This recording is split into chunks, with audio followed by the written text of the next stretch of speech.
Welcome to Current Electricity Basics Part 2. In this video, we're going to cover calculating and looking at resistors in series. We'll look at resistors in parallel and how to calculate resistance in parallel. And we'll also be talking about how to calculate electrical power and electrical energy. To get started, let's take a look at resistors in series. You may recall from our last unit when we talked about capacitors that what it means to be in series is that there is only one path for the current to flow. So if we take and construct a circuit of 3 resistors in series, just to begin our discussion, we start off with a source of potential difference. Typically, this would be your symbol for a battery. The long line is the symbol for the positive terminal, and the short line is the symbol for the negative terminal. The symbol for resistor is a jagged line, and so we'll go ahead and we'll put 3 resistors in the series, and we'll label them R1, R2, and R3. In order for a complete circuit, there's a number of conditions that need to be met. You have to have a source of potential difference, and you have to have a complete path for at least one complete path for the current to flow. And as long as you've met those conditions, then you will have electrons flow in a circuit. Side note here with resistors, resistors could be a symbol for anything. Anything that uses electrons to do work. Could be an electric stove, could be Christmas tree lights, could be a toaster, anything that uses electrons to do work for us. If it is a lamp, lamps do have special symbols, and you may be asked to draw circuits that have lamps in them. If you do that, you just draw a curly Q, which represents the filament, and then you put a circle around it for the bulb. So that would be the symbol for a light bulb or a lamp that you may insert into your circuit as well if you're asked to do so.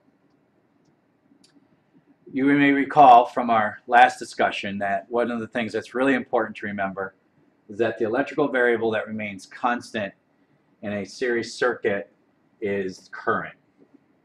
So the total current that's in the circuit is the same as the current that flows through resistor 1, the same as the current that flows through resistor 2 and resistor 3. We put the dot, dot, dot because however many devices we add in series, they all get the same current.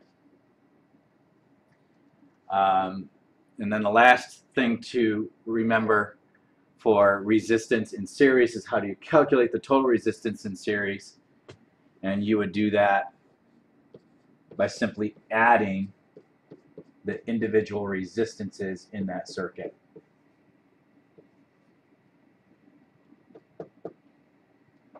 So what you see here is that the total resistance in series increases as you add more devices in your circuit. Pretty basic circuit here. Just one path for the current to flow to get from the negative terminal, for the electrons to get from the negative terminal all the way back to the positive terminal. We'll now go ahead and we'll take a look at resistance in parallel. Once again, we'll start by drawing the circuit itself. I would encourage you that whenever you have a circuit question that you actually draw the circuit if it's not already provided for you. This will help you clarify what you're looking at and how to solve the problem. We once again start with a source of potential difference. Here's our battery.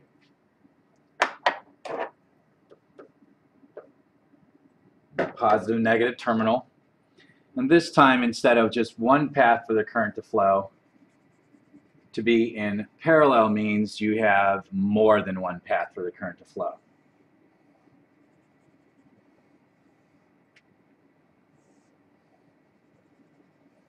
And we'll label our 3 resistors R1, R2, and R3. As you see, the current would leave the negative terminal and would get at what this spot right here, which is called a junction. And at that spot, the current would split. Some of the current would pass through R1. We would call that current I1. And the rest of the current would continue on, at which point it gets to the next junction and splits. Some of that current would pass through R2 and would be called I2. And then the rest of the current passes through resistor R3, and we would call that current I3. I3 comes around through R3, joins back up with a current from I2. It then joins up back with a current from I1, and then the total current gathers back together and passes back to the positive terminal of the battery. The terminal of the battery then does work with the chemicals inside it or whatever, depending on your source of potential difference, to put the electrons back on the negative terminal to continue the circuit. Okay? So this is your basic parallel circuit. Key characteristic of the parallel circuit is that the total voltage supplied by the battery, each resistance or each device in the circuit gets that potential difference. Or in other words, the potential difference remains constant. So R1 gets the potential difference supplied by the battery, R2 gets that same potential difference, R3 gets that same potential difference. This is also the downfall of the parallel circuit, because what happens is your individual currents add up to be the total current. So as you add more resistance in parallel, your total current continues to go up. This could potentially cause a circuit to overload, that is, have too much current flowing in it, and potentially start an electrical fire, which of course is bad. And we have safety devices in our homes, fuses, and in our cars, etc.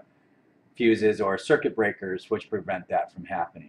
So if the circuit becomes overloaded, it trips the breaker, blows the fuse, and prevents the current from continuing to flow.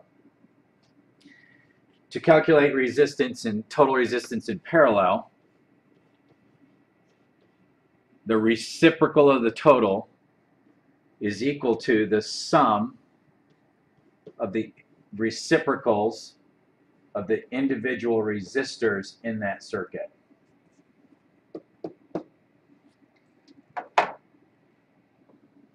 We have a rule of thumb that you should remember, that the total resistance in parallel will always be less than the smallest resistor in your circuit. So if R1 was 2, R2 was 4, R3 was 6, and we were asked to find the total resistance in parallel, we know that before we even begin the problem that our answer will be less than the smallest resistor in our circuit, which we just said was 2 ohms. So we had better get an answer less than 2, otherwise we know we made a mistake. That's the basics on the introduction for series and parallel circuits. More to come, I'm sure, as we do problems in there. It does get more complicated than this, especially when you combine both kinds of circuits into the same problem when we do series parallel combinations. But we'll address that as we do homework problems. Next, we're going to talk about electrical power, electrical energy, and we'll save cost of operating an electrical device when we do a problem on that. But to calculate electrical power, we know that power is the rate of doing electrical work. If we go to the reference table, we see that the standard power equation is I times V, current times voltage. But if we go ahead and we solve Ohm's law for current using any of the methods discussed in the previous video, we could say, oh, okay, what does the Indian see? The Indian sees a vulture flying over a rabbit. If we were to substitute that value for current in place of I, we can see that we would get V over R times V, or V squared over R. If we were to go back to our original power equation and we substitute Ohm's law for V, what does the vulture see from his point of view? He sees high up in the sky, he sees an Indian next to a rabbit, I times R. If we take this value of I times R, okay, and sub it in for V, we would have I times R, and then of course it would be I squared R. So these are the three variations of the electrical power equation. All they have to do is give you two electrical variables, and you can always find the power dissipated or used by that electrical device. Now we shift our talk to electrical energy, and if power is the rate at which the electrical work gets done, then electrical energy, the work that gets done, uses the electrical energy, would be power times time. So this is simply a simple derivation from the above equations. All you do is take any power equation and multiply by T. So then we would have V squared over R times T as well, and I squared times R times T. So from the three variations of the power equation, we get three variations of calculating electrical energy. A side note here for any calculations where you have to do cost of operating an electrical device, what electrical companies like to do is not charge you in joules, the traditional unit of energy, but they charge you in units that are called kilowatt, which you would recognize as an alternate unit of power, hours, which would be an alternate unit for us in time. So the kilowatt hour is a unit of electrical energy, pretty shrewd by the electrical company, because what essentially that does is it takes your large number of joules and it shrinks it down to make it look like a smaller number, which is a good business tactic. We're going to end that discussion on current electricity basics part 2, and we will talk more about cost of operating an electrical device when we do the second problem in the problem set. Thanks, and have a good evening.